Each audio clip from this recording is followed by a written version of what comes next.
बाबर संभल हिंसा और बांग्लादेश के मुद्दे पर गरजे सीएम योगी। दुश्मन बगल के देश में किस प्रकार का कृत्य कर रहे हैं, याद रखना। किसी को अगर गलतफहमी हो। सीएम योगी बोले 500 साल पहले बाबर ने जो किया वही संभल और बांग्लादेश में हो रहा।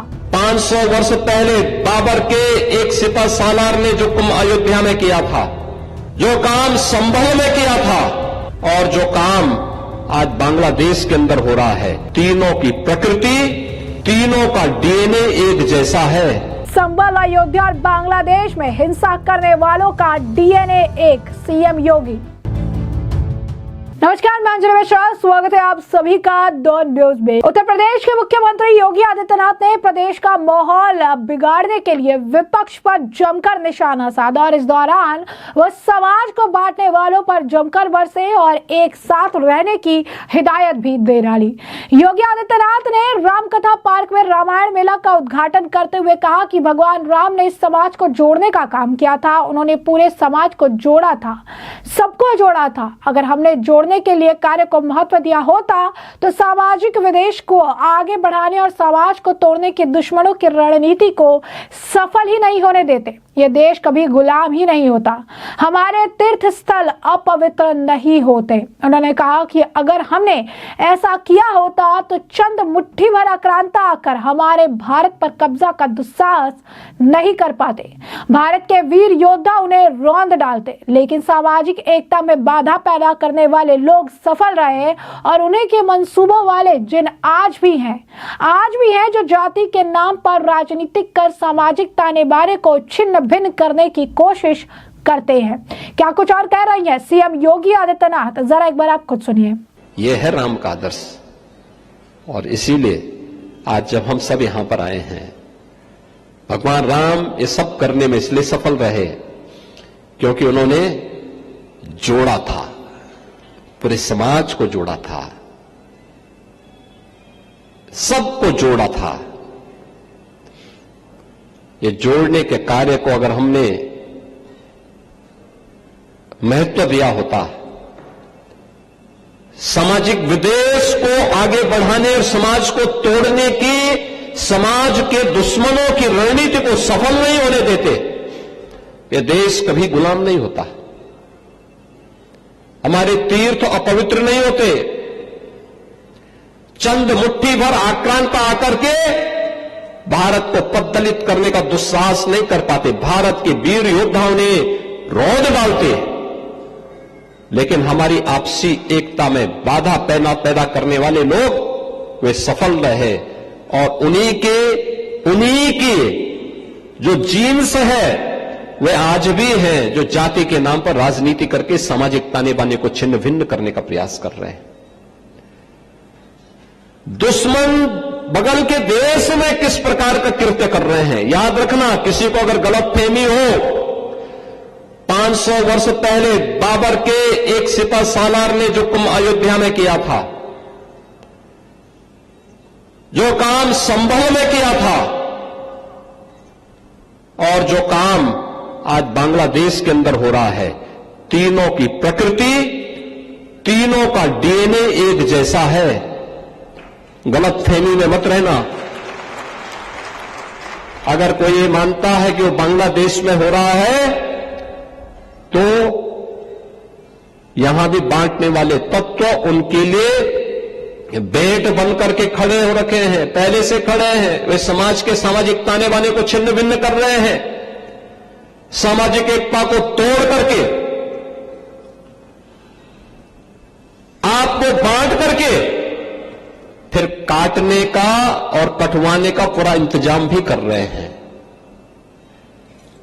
ये बांटने वाले लोग, बहुत सारे लोग तो ऐसे हैं जिन्होंने दुनिया के तमाम देशों में प्रॉपर्टी खरीद करके रखी हुई है, जहां संकट आएगा वहां भाग जाएंगे, मरने वाले मरते रहेंगे, यही करेंगे लोग। और इसीलिए आप सबसे मैं कहने के लिए आया हूं, हमने अगर प्रभु को अपना आराध्य माना है, उनके प्रति समर्पण का भाव है, ये तब तक अधूरी है जब तक हम उनके उच्च आदर्शों से कुछ प्रेरणा प्राप्त करके अपने जीवन को उसके अनुरूप में ढाल दें और उसके अनुरूप तैयार करना अपने आप को। तो जैसा कि आपने सुना कि योगी आदित्यनाथ ने कहा कि दुश्मन बगल के देश में कैसे कैसे कृत्य कर रहा। अगर किसी को गलतफहमी है तो 500 साल पहले बाबर के एक सिपाह सलार ने अयोध्या में जो किया था वो काम संभल में किया क्या।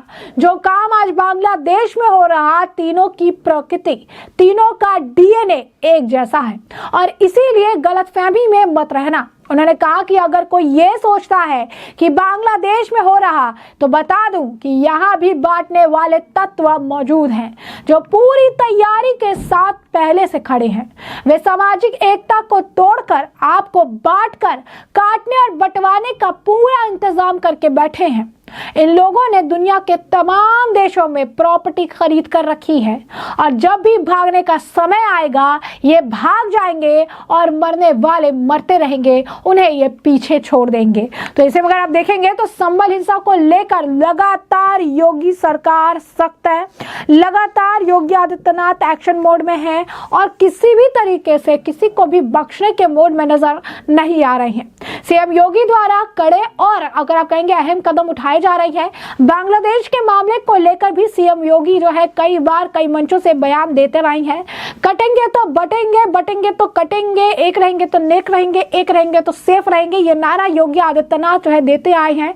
इस नारे को लेकर भी काफी चर्चा रही। इस नारे का असर हर विधानसभा चुनाव में देखने के लिए मिला, चाहे वो हरियाणा का हो, चाहे वो महाराष्ट्र का चुनाव हो, सब एक साथ आए और उन्हें योगी आदित्यनाथ के जो ये नारा था कि एक साथ रहेंगे, एक रहेंगे तो सेफ रहेंगे और बटेंगे तो कटेंगे, इसका महत्व भी समझ आया, इसकी मीनिंग भी समझ आई और ये बात भी समझ आई कि क्यों एक साथ एकजुट होकर रहना जरूरी है और क्यों अगर हम बटेंगे तो इसका फायदा बाकी लोगों को होगा। जैसे कि इसका फायदा पहले आक्रांताओं को हुआ करता था, बाबर जैसे आक्रांताओं को होता था और यही फायदा जो है अगर अब बटते हैं तो ऐसा ही फायदा विपक्ष को होगा। उन्होंने सपा को भी नहीं छोड़ा और ये कहा कि सपा वाले जो है हमेशा दंगाइयों के साथ खड़े रहते हैं, ये कभी भी अपने लोगों के लिए नहीं खड़े होते हैं, इन्हें तो ये पता भी नहीं है कि चीजें किस तरीके से काम करती है। यही नहीं, रामायण का महत्व भी उन्होंने स्टेज से बताया।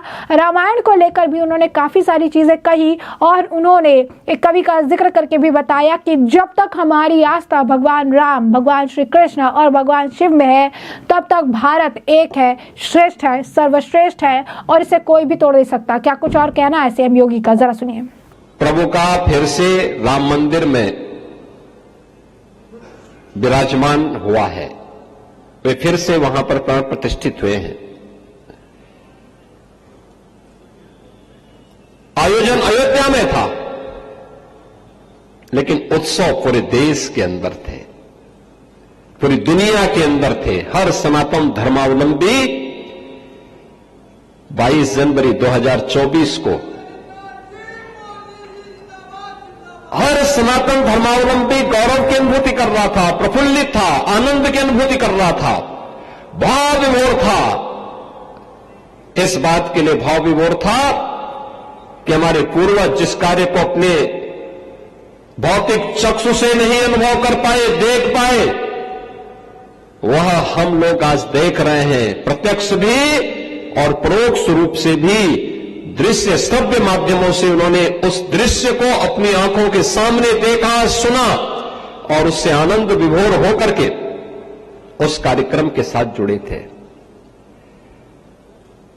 श्री राम के प्रति हमारा क्या भाव है, भारत का क्या भाव है, इसका एक अनुभव करना हो तो गांव गांव में संत तुलसीदास जी के द्वारा प्रारंभ किए गए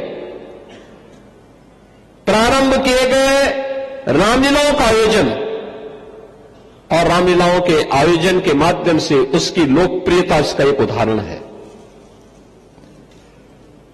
अगर आपको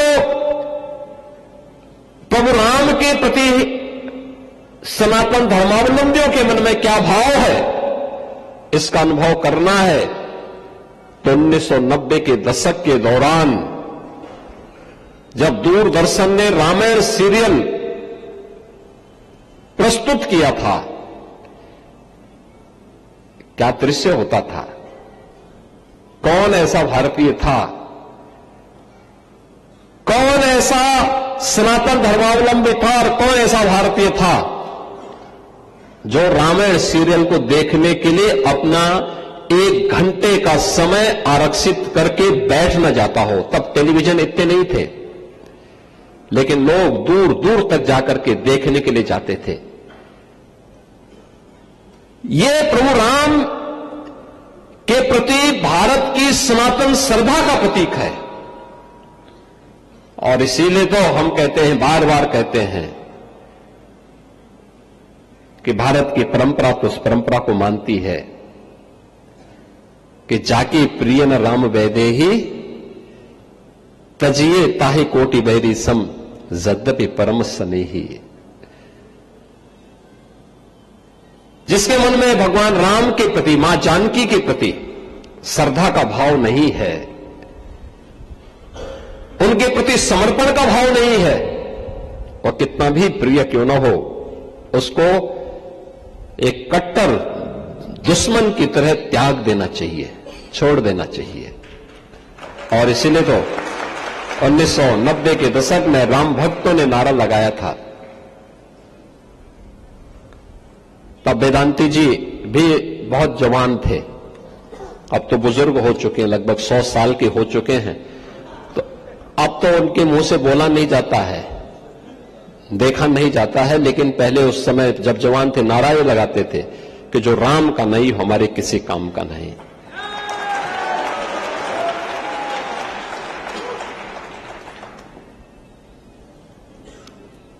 बहनों और भाइयों, मैं इसलिए भी आज आपके बीच में आया हूं। रामायण मेला 1982 में प्रारंभ हुआ। इससे पहले डॉक्टर राम मनोहर लोहिया जी ने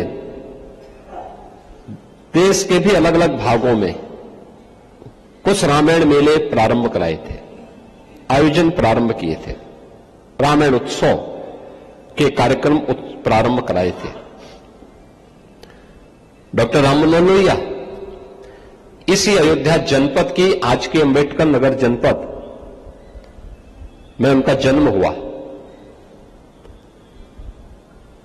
बहुत पढ़े लिखे थे, लेकिन मंदिर नहीं जाते थे,